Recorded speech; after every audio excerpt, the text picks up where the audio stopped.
My name is Aaron, a 32-year-old architect from Boston, with a younger sister who meant the world to me. Madison and I were always close growing up, or at least I thought we were. When her 30th birthday approached, I secretly arranged to fund her dream celebration, complete with rooftop venue and champagne fountain. Then came the text that stopped me cold. I was explicitly uninvited. Not just forgotten, but banned. When I called to understand why, her words cut deeper than any knife. "You just would not fit in, Aaron. Some people deserve luxury parties, others do not."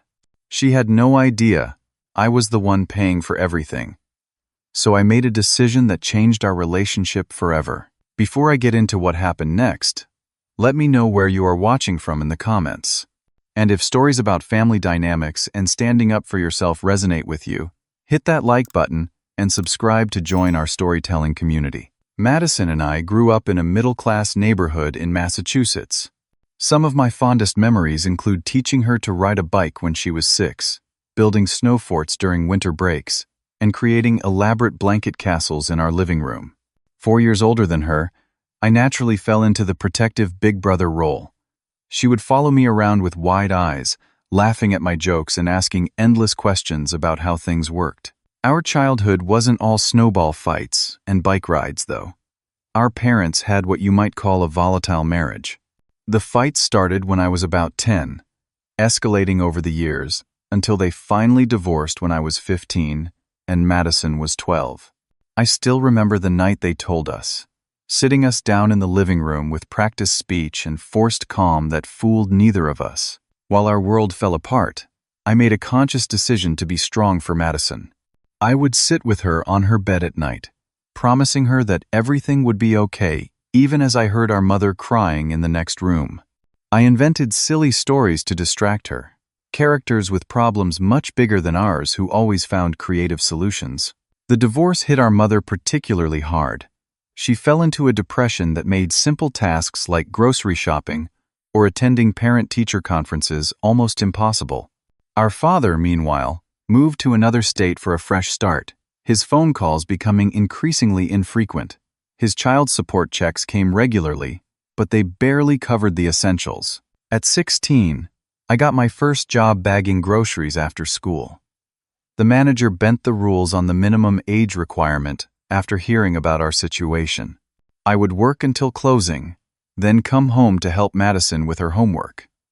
My grades suffered, but her stability mattered more to me. Madison struggled differently. She became desperate for attention, acting out in school, and developing what her teachers called an attitude problem. When other kids were invited to birthday parties, she would come home crying about being excluded. I started saving up to throw her small but special birthday celebrations, wanting her to feel valued and seen. When it came time for college, I turned down my first-choice architecture program at Rhode Island School of Design to attend a state school closer to home. The scholarship covered most expenses, and I could live at home to keep an eye on things. Madison was starting high school then, and I worried about leaving her alone with our increasingly distant mother. High school transformed Madison in ways I barely recognized. She joined the popular crowd, started obsessing over her appearance, and developed a cutting sense of humor that sometimes bordered on mean. Our late-night talks became less frequent, replaced by her constant texting with new friends. Still, I told myself this was normal teenage development, that she needed space to find herself. I threw myself into my architectural studies, working internships and side jobs to build my portfolio. The years were a blur of blueprints, all-nighters, and ramen noodles. Meanwhile, Madison started college, but switched majors 3 times in 2 years. She would call me excited about psychology, then business, then communications, each time abandoning her previous passion when the coursework became challenging. A significant shift happened when our mother remarried when I was 24. Her new husband, Walter, was financially stable and emotionally supportive. With our mother finding her footing again, I felt I could finally focus fully on my own life. I landed a position at a respected architectural firm in Boston and started building my career in earnest. By 28, I had established myself professionally. My designs were getting recognition, and I had moved into a modest but comfortable apartment downtown. Madison, meanwhile, had finally completed a communications degree, but struggled to find work that satisfied her. She had developed expensive tastes that her entry-level salary could not support. Social media became Madison's obsession. Her Instagram was carefully curated with designer outfits, brunches at trendy restaurants, and weekend getaways that I knew she could not afford.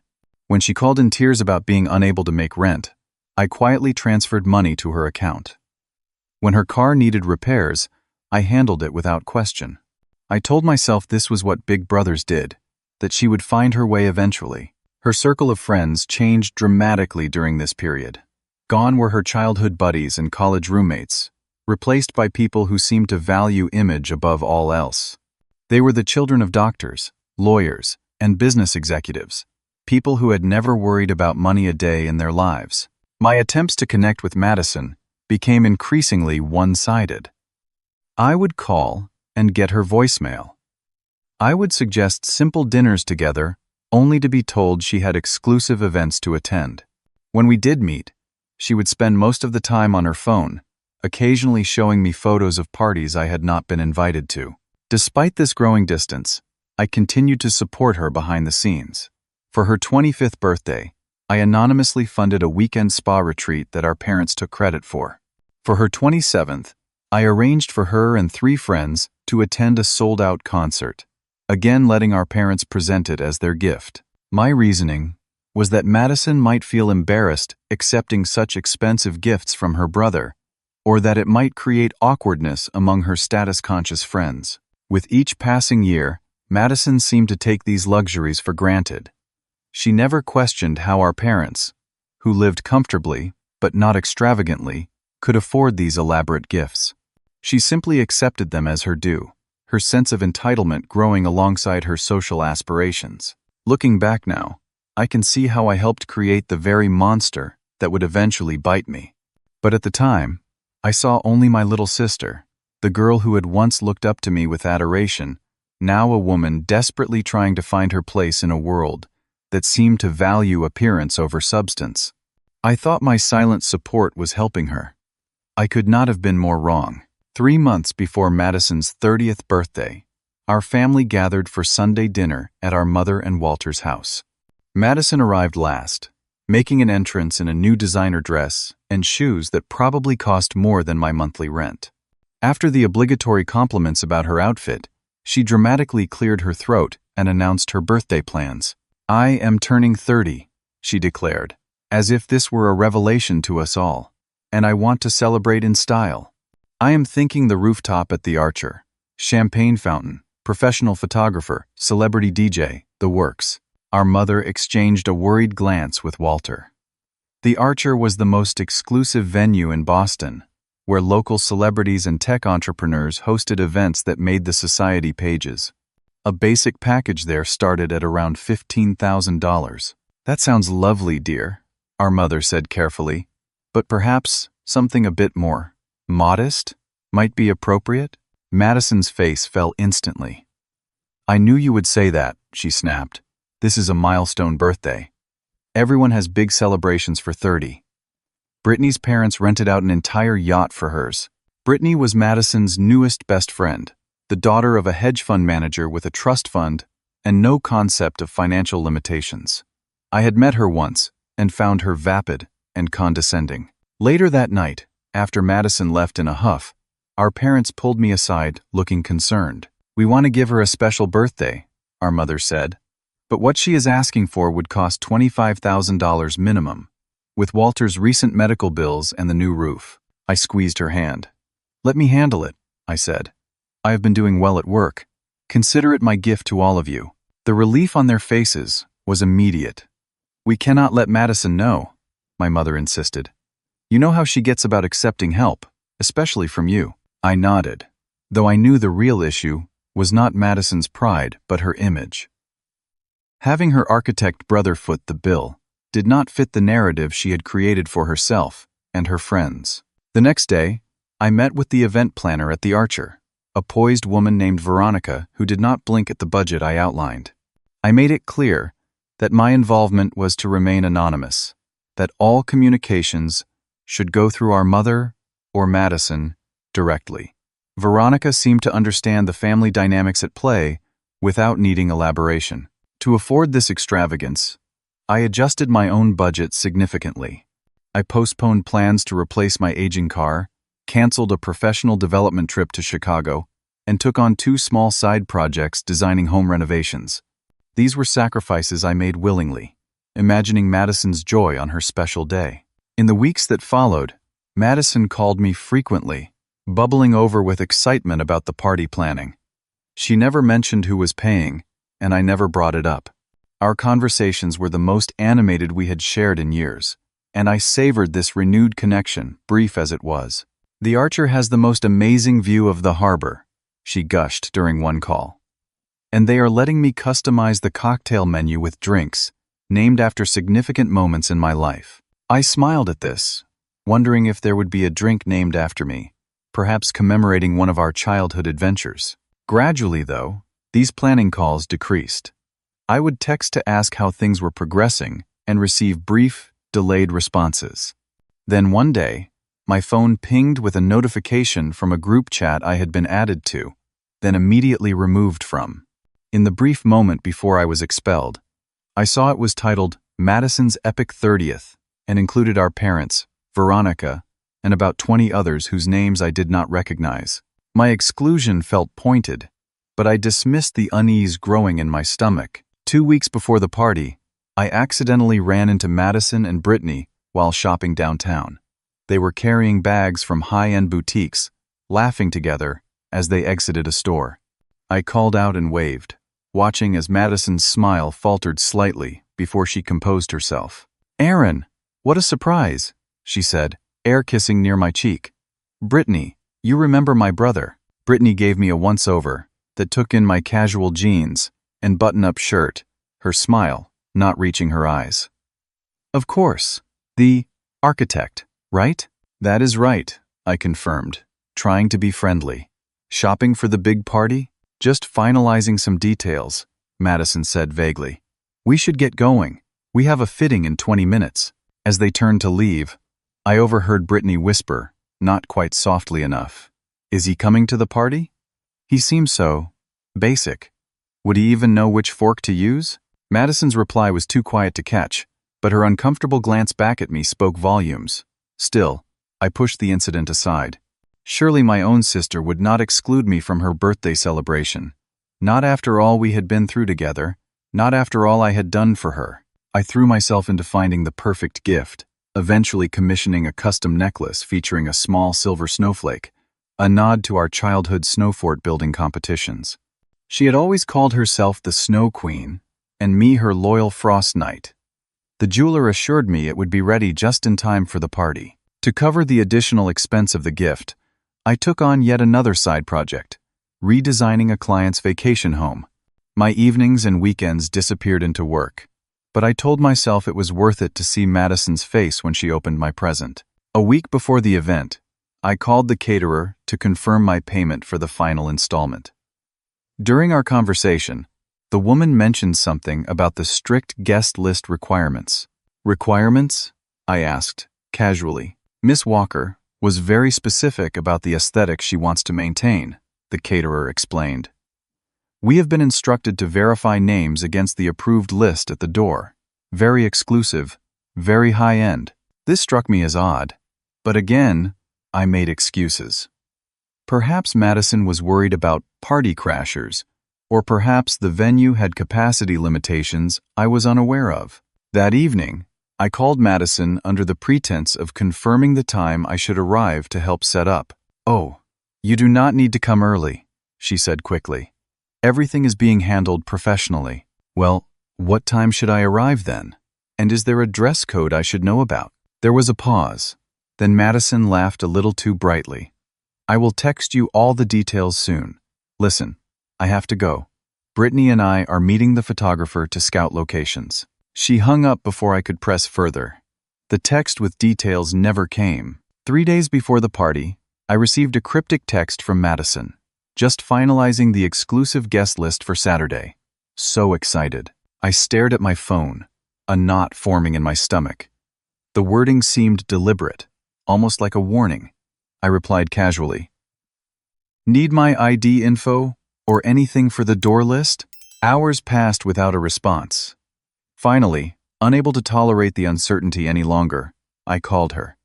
She answered on the fourth ring, music and voices in the background suggesting she was out with friends. "Hey, did you get my text about the guest list?" I asked, trying to keep my tone light. "Oh, that." Madison's voice took on a strange, artificial quality. "Listen, about Saturday." "Yes?" The knot in my stomach tightened. "The thing is, we are going for a certain sophisticated aesthetic, you know? Very upscale, very elegant." I waited, not quite processing what she was implying. "Brittany has invited some really influential people," she continued when I did not respond. "Fashion bloggers, the son of that tech billionaire, even that reality television star who just moved to Boston." "That sounds great," I said slowly. "I will make sure to wear my best suit." There was an uncomfortable pause. Then Madison sighed dramatically. "Aaron, I do not think you would really fit in with this crowd. They are very particular about the company they keep." The words hit me like a physical blow. "Are you saying I am not invited to your birthday party?" "I am just saying it might not be your scene. You would not really appreciate this kind of luxury party anyway, Aaron. It is not really your thing, is it?" I heard Brittany's voice in the background. "Just tell him already." Madison's voice hardened. "Look, some people earn their place at events like this. They understand style and social standing. You have always been more basic, more concerned with work and practicality than the finer things." "Madison, I am your brother," I said, my voice barely audible even to my own ears. She laughed, the sound sharp and dismissive. "That does not automatically grant you access to every part of my life. This party is about celebrating with people who enhance my image, not family obligation." When I tried to respond, to make sense of what was happening, she cut me off. "I have to go. The DJ wants to discuss the playlist. I will call you next week. Maybe we can grab coffee or something." The call ended, leaving me standing in my kitchen, phone still pressed to my ear. I lowered it slowly, feeling as though the floor had disappeared beneath my feet. I texted our parents. "Did you know Madison has uninvited me from her party?" My mother replied vaguely. She mentioned something about limited capacity. I am sure she does not mean anything by it. My father was more direct. "That does not sound right. Let me talk to her." But no further messages came from either of them that night. I sat at my kitchen table, surrounded by bills for the party Madison had just banned me from attending. The venue contract, the catering invoice, the DJ deposit, the custom cocktail menu, the photographer's agreement all spread out before me. $25,000 of my money to fund a celebration. I was not worthy to attend because I was not stylish enough, not rich enough, not impressive enough for her new social circle. I tried calling Madison back, but my call went straight to voicemail. I did not leave a message. What was there to say? That night, I could not sleep. I scrolled through old photos on my phone instead. Madison and me building a sandcastle at Cape Cod. Madison at her high school graduation, hugging me fiercely. Madison crying on my shoulder after her first serious breakup. When had she become this person who could so casually discard me? Or had she always been this person, and I had simply refused to see it? As dawn broke, I realized with painful clarity that I had one last decision to make about Madison's birthday celebration. The morning after Madison's devastating phone call, I sat at my kitchen table with every receipt, contract, and communication related to her birthday spread before me. Coffee grew cold in my mug as I methodically reviewed each expense. The Archer rooftop venue, $12,000. Premium open bar package, $4,000. Custom catering menu, $5,800. Celebrity DJ, $2,500. Professional photographer, $1,200. Custom decorations and flowers, $1,800. Party favors for 80 guests, $900. Not including the snowflake necklace, still waiting to be picked up at the jeweler's. As I stared at the numbers, something shifted inside me. Years of one-way giving crystallized into a pattern I could no longer ignore. I had not been investing in a relationship. I had been funding a fantasy that excluded me by design. I called my best friend Thomas, who answered despite the early hour. "She said what?" he exclaimed after I explained the situation. "After you paid for everything?" "She does not know I paid," I reminded him. "Mom and Walter are taking credit, remember?" Thomas was quiet for a moment. "Aaron, have you ever heard of malignant altruism? My therapist talked about it last month. It is when you help others at your own expense, but the help actually enables destructive behavior." "I was just trying to be a good brother," I said defensively. "Were you? Or were you trying to buy her love with gifts she does not appreciate because she does not know they are from you?" His words stung because they contained a truth I had been avoiding.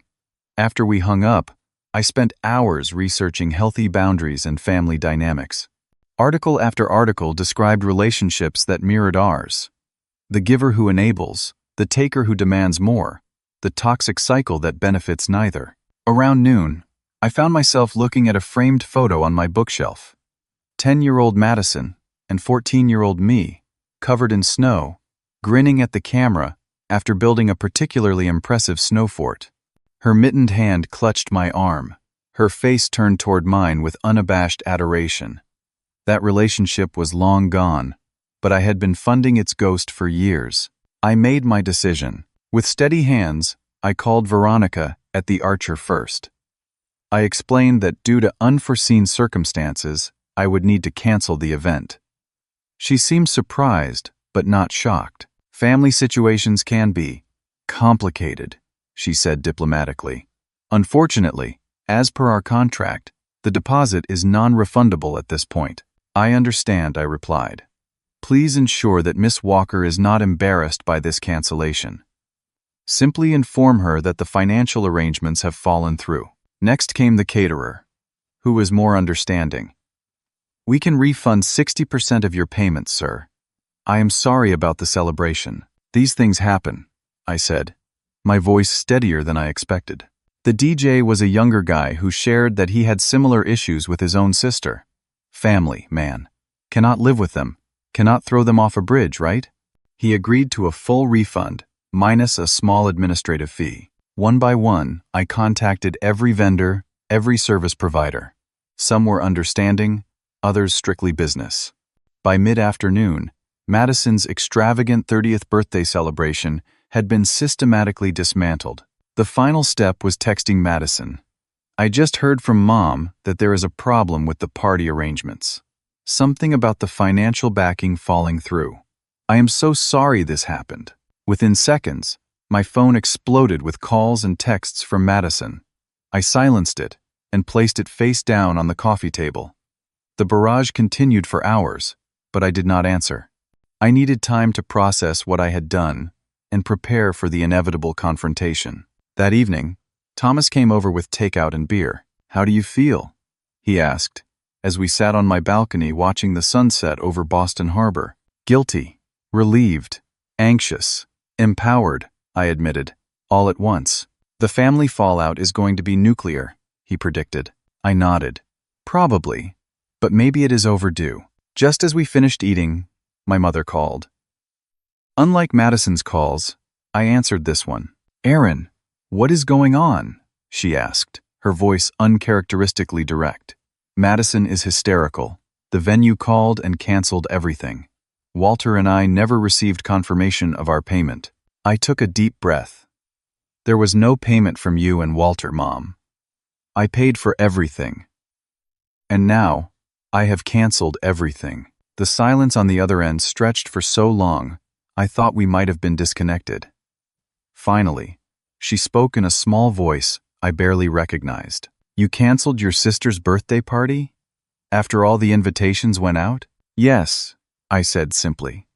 "I canceled the party I was explicitly told I am not good enough to attend." Another long pause. "Oh, Aaron," she finally sighed. "What have we done to you two?" It was not the reaction I had expected, and it left me momentarily speechless. "I will talk to Madison," she said before hanging up. "But Aaron, this conversation is long overdue for all of us." After Thomas left, I took a sleeping pill for the first time in years. As I drifted off, I realized it was the first night in months I had not lain awake, worrying about Madison's happiness or financial needs. The revelation was both liberating and sad. My phone battery died overnight from the constant barrage of notifications. When I plugged it in the next morning, I was greeted by 27 missed calls, 45 text messages, and numerous social media alerts. Most were from Madison, growing increasingly frantic. "What is happening with the venue? Mom says, you know something. Answer your phone. This is my birthday we are talking about. All my friends already have plane tickets." The final message, sent at 3:14 a.m., simply read, "I am coming over. Be ready to explain yourself." I had just finished making coffee when the pounding on my door began. It was so forceful that my elderly neighbor, Mrs. Patterson, poked her head into the hallway, concern etched on her face. "Everything okay, Aaron?" she called. "Just a family matter," I assured her before opening the door. Madison burst in like a hurricane. Her appearance shocked me. Gone was the perfectly coiffed social media persona. Her hair was pulled back in a messy ponytail, her face bare of makeup, eyes red and puffy from crying. She wore sweatpants and a university hoodie I had not seen in years. "What did you do?" she demanded, throwing her purse onto my couch. The archer called and said the event was canceled. The caterer, the DJ, everyone. They all said the same thing, that the financial backing fell through. Mom and Walter are claiming they never actually paid for anything. "What did you do?" I gestured to the kitchen table, where I had laid out all the receipts and contracts. "Sit down, Madison." "I do not want to sit down. I want you to fix this. Do you have any idea how humiliating this is? I have 80 people expecting the party of the year tomorrow night." "Sit down," I repeated, my voice calm but firm in a way it had never been with her before. Something in my tone must have registered, because she slowly sank onto a kitchen chair, eyes darting to the papers on the table. "What is all this?" she asked, picking up the venue contract with my signature clearly visible at the bottom. "This is the party I planned and paid for," I said quietly. "The party you told me I am not good enough to attend." Her eyes widened as she flipped through document after document, each bearing my name, my signature, my credit card information. "That is not possible," she whispered. "Mom and Walter are paying for everything." "No, Madison, I am paying for everything. Or I was, until I found out that my $25,000 was funding a celebration I am explicitly banned from attending because I am too basic for your sophisticated friends." The color drained from her face. "You were eavesdropping on my conversation with Brittany. I did not need to. You made yourself perfectly clear on the phone. Some people earn luxury, right? Some people understand style and social standing. And others, like your brother apparently, do not deserve to be included." Her expression cycled rapidly through shock, disbelief, and calculation. Then, predictably, tears welled in her eyes. "I did not mean it like that," she said, voice breaking. "Brittany was pressuring me about the guest list, and I just what? Decided your brother, who has supported you financially and emotionally for years, was embarrassing? Too much of a liability to your carefully cultivated image?" The tears spilled over. "You do not understand the pressure I am under with these people. They judge everything, everyone. Then maybe they are not people worth impressing," I suggested. Her crying stopped abruptly, replaced by anger. "Easy for you to say. You have your perfect career, your perfect life. You do not understand what it is like trying to fit in with successful people." I laughed, the sound surprising both of us.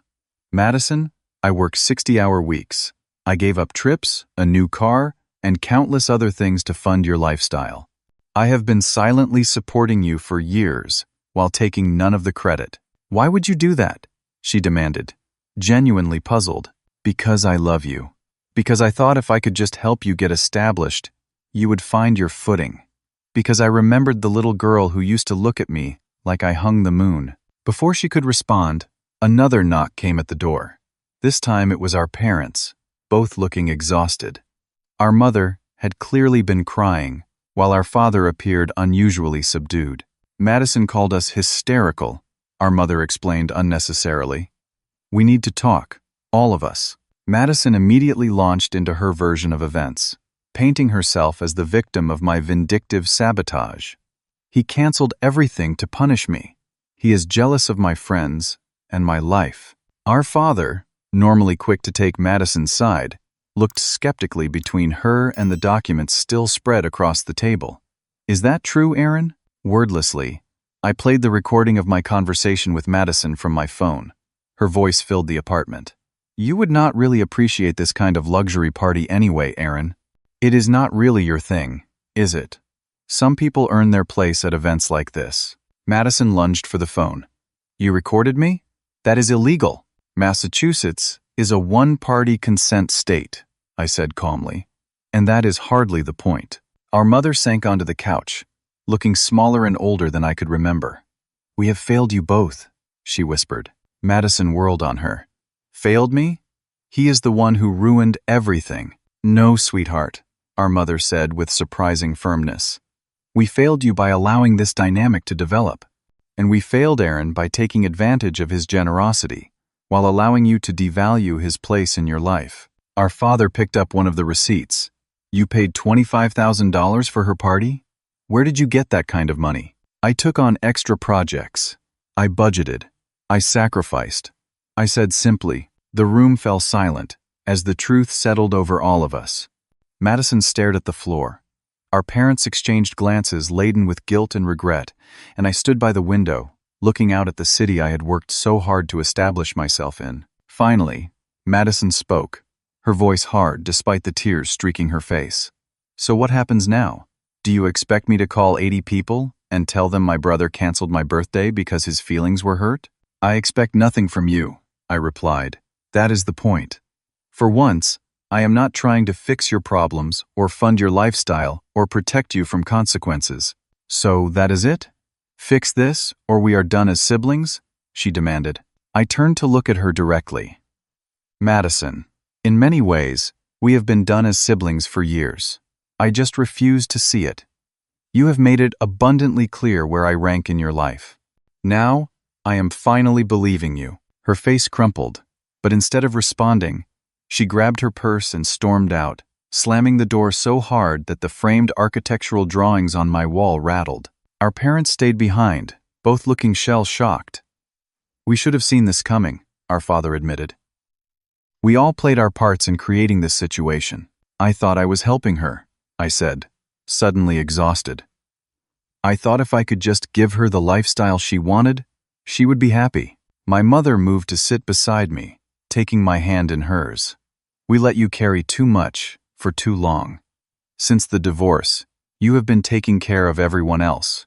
When did anyone take care of you? I had no answer for that. We talked for another hour, delving into family dynamics that had been silently shaping our relationships for decades. When they finally left, promising to check on Madison, I felt drained but oddly peaceful, as though a weight I had carried so long I had forgotten it was there had finally been lifted from my shoulders. Saturday dawned bright and clear, the kind of perfect early autumn day that would have been ideal for a rooftop celebration. I deliberately avoided checking social media, knowing Madison was likely broadcasting her victimhood to anyone who would listen. Instead, I went for a long run along the Charles River, letting the rhythm of my footfalls clear my mind. When I returned home and finally checked my phone, I was surprised to find a text from Brittany of all people. I hope you are happy. You have revealed yourself as the jealous, controlling brother Madison always said you were beneath the nice guy act. She deserved better than this petty revenge. I deleted it without responding, but the message nagged at me. Had Madison really been characterizing me that way to her friends all this time, while I was working extra hours to fund her lifestyle?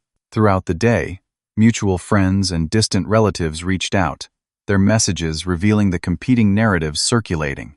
Some expressed shock at my cruelty, clearly having heard only Madison's version. Others, particularly those who had known us since childhood, offered unexpected support. About time someone held her accountable, my cousin Rachel wrote. She has been taking advantage of your kindness for years. My former college roommate Jack called to check on me. Dude, I have watched you bend over backwards for her since we were 18. Whatever happened, I am on your side. Most surprising was a text from Veronica, the event planner. In 15 years of planning celebrations for the wealthy and entitled, I have rarely encountered someone as generous and humble as you.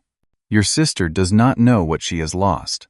Around 5 o'clock, when the party would have been starting, my parents showed up at my door with home-cooked comfort food my mother had prepared all day as a distraction from her distress. Madison is staying with friends, my father explained as we set the table. She is not speaking to any of us right now. Over lasagna and garlic bread, we had the most honest conversation of our adult lives. My father, never one for emotional disclosure, admitted seeing himself in Madison's sense of entitlement. I was like that as a young man, he confessed. Always taking, rarely appreciating, constantly wanting more. It cost me my marriage, and nearly cost me my relationship with both of you. My mother wiped away tears. And I enabled it, just like I enabled Madison. I was so afraid of losing people's affection that I never set proper boundaries. We put too much responsibility on you after the divorce, my father added. You became the man of the house when you were just a boy. No wonder you grew up thinking you had to take care of everyone. These revelations did not immediately heal the family fractures, but they created space for understanding that had been missing for decades. The following week brought unexpected professional developments. During a project meeting, I firmly disagreed with a client's request that would have compromised the building's safety features. In the past, I might have acquiesced and found a way to make it work, but my newfound assertiveness impressed my firm's principal architect. That kind of professional integrity is rare, he told me afterward. How would you feel about taking lead on the Richardson Museum expansion? It requires someone who can balance client relations with unwavering standards. It was a career-making opportunity that had previously been promised to a colleague with more seniority. I accepted with a confidence that felt new and slightly uncomfortable, like shoes that had not yet been broken in. 2 weeks after what would have been the party, I ran into Madison at the coffee shop equidistant between our apartments. We had discovered it together years ago, and both frequented it despite our different schedules and social circles.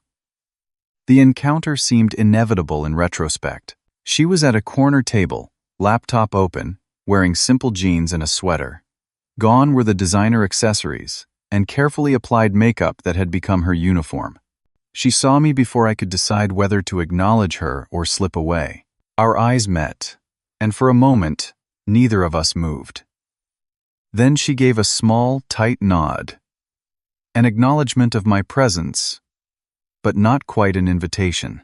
I ordered my coffee, and decision made, walked to her table. May I? I asked, gesturing to the empty chair across from her. She hesitated, then closed her laptop. Free country. I sat down, noting the dark circles under her eyes and the bitten nails that had previously always been perfectly manicured. How are you? I asked, genuinely wanting to know. How do you think? She replied sharply, then sighed. Sorry, that was uncalled for. I am adjusting. To what? She gestured vaguely. Life without a safety net, I guess. It is amazing how quickly people disappear when you cancel a party and can no longer pick up the check. I nodded, unsurprised but still sorry for her sake. Real friends stick around. Do they? She asked, a genuine question rather than a challenge. I am still figuring out who those are. I noticed her usual designer handbag had been replaced by a canvas tote, and the expensive watch she had bragged about was missing from her wrist. I did not comment on these changes. Mom and Dad said, "You have been staying with friends." Friend, singular. Casey from college. Remember her? She was never cool enough for my other circles, but she is the only one who offered a spare room when. She trailed off, looking embarrassed. When what? Madison stared into her coffee. When I had to break my lease, turns out I cannot actually afford that apartment without help. We sat in silence for a moment, the acknowledgement of my years of financial support hanging between us. I should go, I said finally, sensing she had revealed more than she was comfortable with. As I stood, Madison looked up. Aaron, when you are ready, maybe we could talk. Really talk. It was not an apology, not exactly, but it was something. Yeah, maybe. Take care of yourself, Madison. Walking home, I realized I felt no urge to rescue her from her current difficulties. For the first time in our adult relationship, I trusted that she needed to navigate her own challenges, and that doing so might actually be good for her in ways my help never was. That evening, I joined Thomas and several other friends for dinner. One of them brought along his co-worker, Gabrielle, an urban planner with quick wit and thoughtful questions. When she asked about my family, I shared a brief, honest version of recent events. "That took courage," she said, without the judgment or pity I had come to expect. Setting boundaries often does. We exchanged numbers at the end of the night, the first date I had been interested in pursuing in months. The family dynamics continued to shift subtly in the following weeks. My mother called more frequently, but to check on me rather than to relay Madison's latest crisis. My father invited me fishing, a shared activity we had abandoned during my busy college years. Most tellingly, Madison's social media presence transformed. Gone were the carefully staged photos at exclusive locations, replaced by more authentic posts. A bookshelf she had built herself, a sunset viewed from a public park, casual dinners with people I recognized from her college days. I did not reach out, but I noticed, and something in me hoped these changes reflected genuine growth rather than temporary adaptation to reduced circumstances.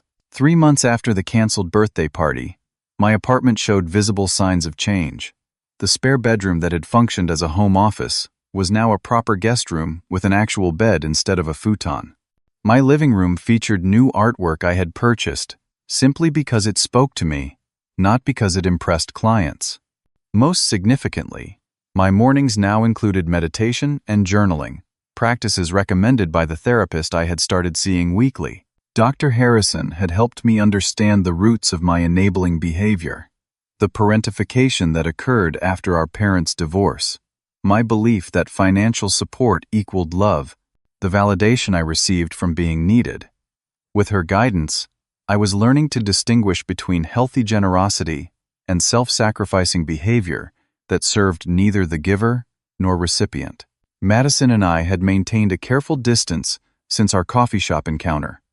At Thanksgiving dinner at our parents' house, she arrived without the usual flashy accessories or dramatic entrance.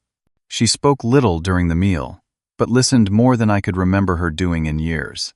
When she did contribute, her comments lacked the cutting edge that had become her trademark. I maintained the boundaries I had established, cordial, but not rushing to smooth over uncomfortable moments. When she mentioned a problem with her car, I did not immediately offer to pay for repairs. Instead, I suggested a reliable mechanic who offered payment plans. After dessert, while our parents cleared the table, Madison and I found ourselves alone on the back porch. Bundled against the November chill, we sat in silence for several minutes before she spoke. "I owe you an apology," she said, her breath visible in the cold air. "Several, actually." I nodded, but did not rush to ease her discomfort. "The things I said about you not fitting in, not deserving to be at the party, that was cruel and untrue. But worse than that, it was just the latest in a pattern of taking you for granted and diminishing your importance in my life." She paused, gathering her thoughts. "I have been seeing a therapist too. Mom suggested it, actually. She said it was time for all of us to break some unhealthy patterns." "That is good," I said simply. "My therapist helped me see how I have been using external validation, expensive things, and status-seeking friendships to fill some hole inside me. I blamed everyone else for my insecurities, especially you, because you seemed so together, so content without all the things I thought I needed." A genuine laugh escaped me. "Trust me, I was not as together as I appeared." Madison smiled slightly. "None of us are, I guess." For the first time in years, we shared a moment of authentic connection, a small bridge across the chasm that had grown between us. "Do you remember that winter when you built me a snow palace?" she asked suddenly. "I was about 8, and you spent hours packing snow into blocks. You declared yourself the Snow Queen," I recalled, smiling at the memory. "And you were my loyal frost knight," she finished. "I thought you could protect me from everything back then." "I tried to," I admitted. "Maybe too hard, for too long." She nodded thoughtfully. "I think I needed to fall, Aaron, As painful as these last few months have been, they have forced me to grow up in ways that all your help, however well-intentioned, prevented. The conversation marked a turning point, though not a magical resolution. Real healing takes time, consistency, and mutual effort. In the months that followed, Madison and I established a new pattern of occasional, more authentic texts.